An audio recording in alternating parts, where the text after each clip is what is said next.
জুবিন গাৰ্গৰ নিচিনা মানুহজনৰ যিকোনো কামত সহায় কৰিবলৈ আগবাঢ়ি আহিছিল। ধন্যবাদ আপোনালোকক। চিনেমাখনৰ কথা কোৱাৰ আগতে আপোনালোক গোটেইবোৰ সৰু কাৰণে ক'ব খুজিছোঁ, ফেন ক্লাবৰ দায়িত্ব কিন্তু এতিয়া আপোনালোকৰ বাঢ়িল।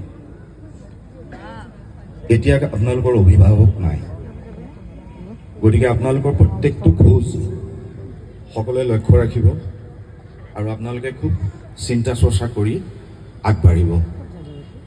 কিন্তু এটা সাধাৰণ কাম এটা আপোনালোকক কৰিবলৈ দিছে বুলি মই ভাবোঁ, যিটো আজি জটিল পৃথিৱীখনত মানুহে অনুভৱেই কৰা নাছিলে ইমান দিন জুবিন গাৰ্গ জীয়াই থাকোঁতে।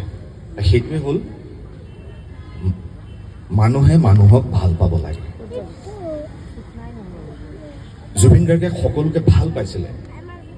এই ভাল পোৱাটো বৰ বিশাল, এই শব্দটো বৰ বিশাল শব্দ। এইটো ইয়াক ক্ষুদ্ৰ কৰি পেলাবও পাৰি যে মই কিছুমানক ভাল পাওঁ, গণ্ডগোল হৈ আহি যাব। কিন্তু জুবিন গাৰ্গে যি ভাল পোৱাৰ বিশালতাটো উপলব্ধি কৰি আপোনালোক আমাৰ মানুহৰ মাজত দেখুৱাইছিলে যে মানুহে মানুহক ভাল পাব লাগে।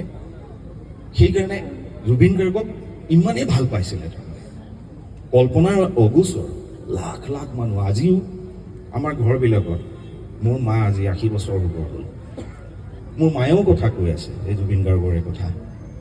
এই ধৰণৰ প্ৰেমবিলাক গাঁৱে ভূঞে প্ৰতিজন মানুহৰ কিয় গুচি গৈছিলে জুবিন গাৰ্গক? ইমান কিয় সকলোৱে এটা অনুভৱ কৰিছে যে আজি ঘৰৰ মানুহটো নাইকিয়া হ'ল?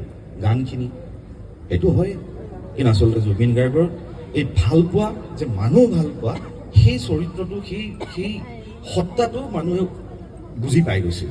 তাৰপিছত আৰু নালাগে যে এই মানুহটোৱে মানুহ ভাল পায়, যদি বেয়া পাওঁ তেতিয়াহ'লে মই মানুহ হ'ব নোৱাৰিম। তেওঁৰ একো অসুবিধা নাই, তেওঁ নিস্বাৰ্থভাৱে কোনো স্বাৰ্থক ৰাখি পেলাই তেওঁ